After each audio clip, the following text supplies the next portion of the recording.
Here are the notes, which can be found on page 25 of your packets about electrical energy sources. So here's a graph that shows how we generated our electricity in the United States in 2019. You can see that most of our electricity was either generated by natural gas or coal. About 20% was generated with nuclear power, and then 17% was generated by a variety of different renewable energy sources. Fossil fuels are the most common way that we generate power and electricity. Fossil fuels form as a result of heat and pressure acting on prehistoric plants and animals buried in layers of rock. They include oil, coal, and natural gas. And fossil fuel industries drill or mine for these energy sources. They burn them to produce electricity, or they refine them to use as fuel for for heating or transportation. Gasoline is an example of that refined fuel. This video describes how a power plant works.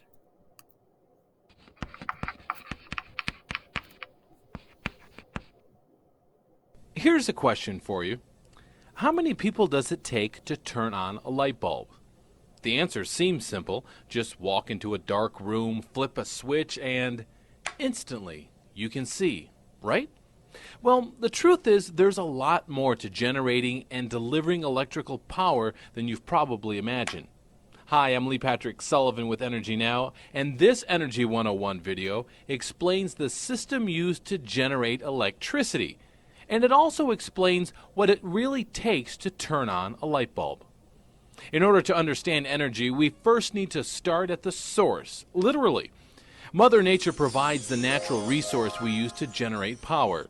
From natural gas to coal, ocean tides to mountain winds, the energy we need to create electricity must first be mined, harnessed, or collected from the earth.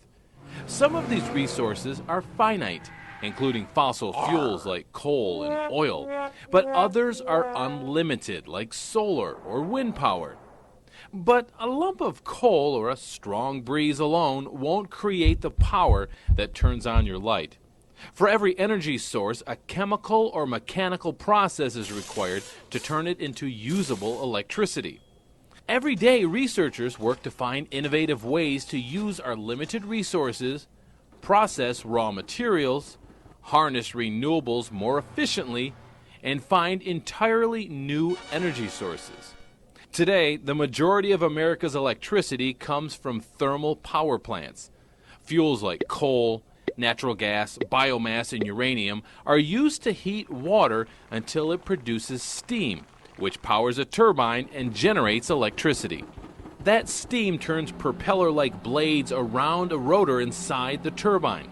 This turning rotor connects to a main shaft which spins magnets with a coil inside a generator. It's the generator inside a turbine that converts mechanical energy into electric energy and creates electricity. Steam is an efficient method of producing electricity because the water can be recycled and reused as it changes back and forth between liquid and gaseous states. Transporting electricity from the power plant to your home is an entirely different process. Current technology cannot cost-effectively store large amounts of electricity, so significant challenges exist when it comes to transferring that electricity across long distances. Just enough electricity has to be generated to meet demand at all times and be transmitted through power lines to reach your light switch. Too much or too little power can crash the transmission system and cause a blackout. That's why a complex mix of logistics, management, and infrastructure is needed to transmit electricity from power generators to consumers. Enter the electricity grid, also known as simply the grid. The North American electricity grid is actually made of 4 large grid systems: the Western grid, the Eastern grid, the Texas grid, and a grid covering the Canadian province of Quebec. These independent regional networks of power plants and transmission lines carry electric energy at high voltage within their area to local utilities. There are very limited links between the four grids, which means electricity generated from a wind turbine in West Texas cannot reach an apartment building in New York Forget City. about it. For electricity to move through one of the four grids, its voltage must first be increased by a device called a transformer. Then the electricity can travel long distances across high voltage transmission lines. These high voltage lines are generally strung between giant metal towers. They stretch for miles from power plants to local substations in each neighborhood. You've probably seen substations along the side of the road and wonder what they do. Well, their job is stepping down electric voltages from levels as high as 765,000 volts closer to the 110 volts you use in your home. The electricity from the power line on your street passes through another transformer, which steps down the voltage once more, and then it travels along the line into your house. From there, the electricity enters your breaker box, and it is then distributed to light sockets and outlets. All you have to do is flip a switch. So, as you can see, from the raw materials to the power lines on your street, there's so much more to the electricity ecosystem than meets the eye.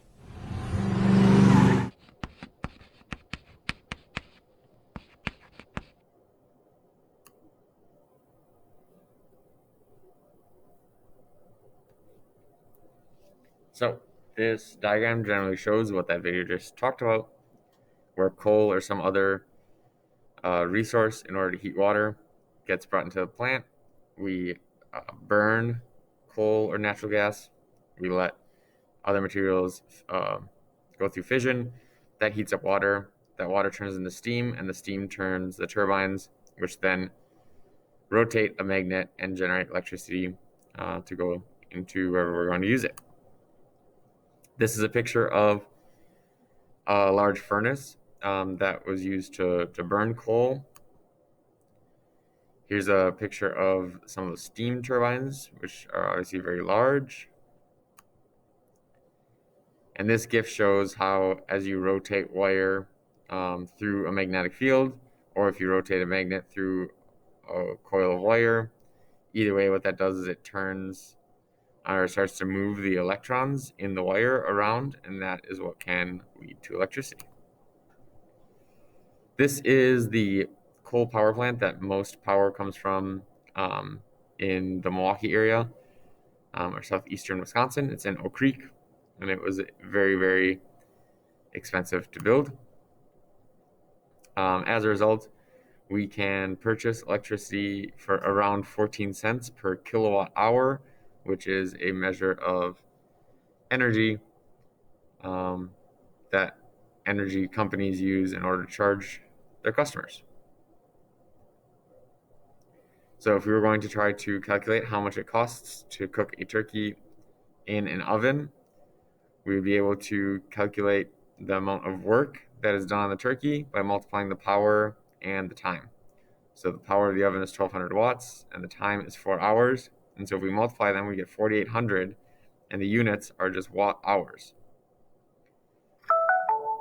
Kilowatt hours are how they charge for electricity, just because watt hours are smaller, and so we'll divide this by 1,000, and we get that to cook this turkey, it takes 4.8 kilowatt hours. And at the rate from the previous slide, each kilowatt hour costs 14 cents, and so it costs about 67 cents in order to cook a turkey if you're doing so with an electric oven. There are byproducts of using coal to generate electricity. Some of those byproducts are coal ash, carbon dioxide and sulfur dioxide gases, heavy metals, and heat. All of these things can negatively impact the environment around the power stations. And so on the top of page 25, you can start to fill in your sources summary with natural gas and coal, the two most prevalent sources of electricity. The method, which is very similar for these two, their pros are also similar, which is that they don't cost very much. 14 cents per kilowatt hour is pretty affordable, and we have lots of natural gas and coal in the United States. The con is that those byproducts drive climate change. Nuclear energy is a non-renewable energy source that uses the energy released during fission to make steam.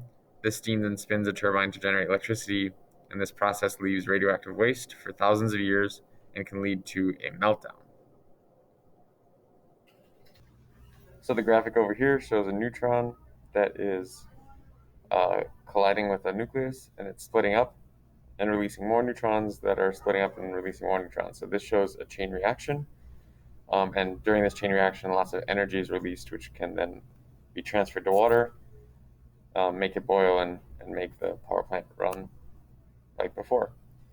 This GIF shows that process, and really you should see how similar it is to the graphic before that describes a coal power plant, and how the only difference is that heating the water is done with fission of radioactive material and not by combusting coal.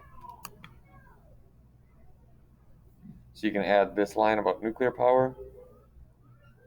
The method is a little bit different, but similar to the previous two. The pros are that there are no greenhouse gases produced, and that there's actually lots and lots of energy produced using this method. It takes about a tic-tac amount of fissionable material to make as much energy as it does when you burn like a 50-gallon drum of oil. But the con is that there's nuclear waste that we then have to dispose of in a safe way because it can be harmful to people.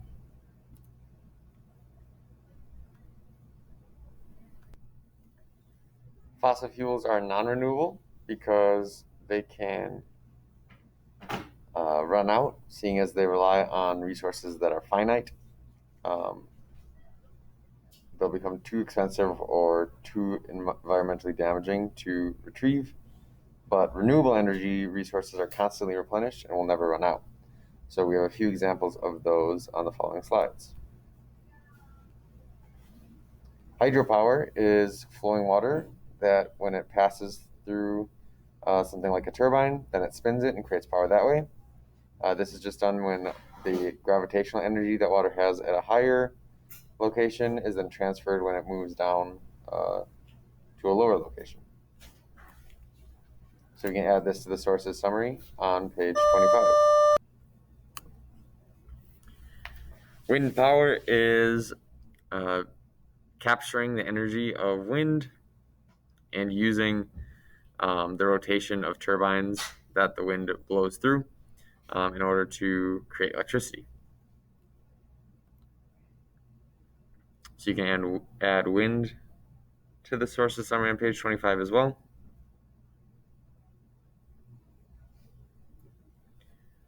And then solar energy is the most renewable, or is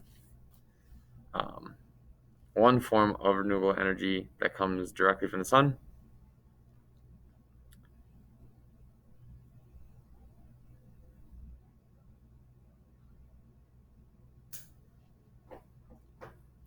And that's the last one that you can add to the energy source summary. Here's some other renewable energy sources. Biomass is using organic matter and being able to produce electricity with it by either burning it or relying on other reactions that happen with it. Algae is used popularly for biomass. Geothermal energy, which is heat stored in the center of the earth, and using that to heat or cool buildings or create electrical power. Ocean energy, which relies on the kinetic energy of the water in the ocean, trying to capture that and convert it to electrical energy. And so on the bottom of page 25, you can list these different energy sources as either non-renewable or renewable based on how finite they are.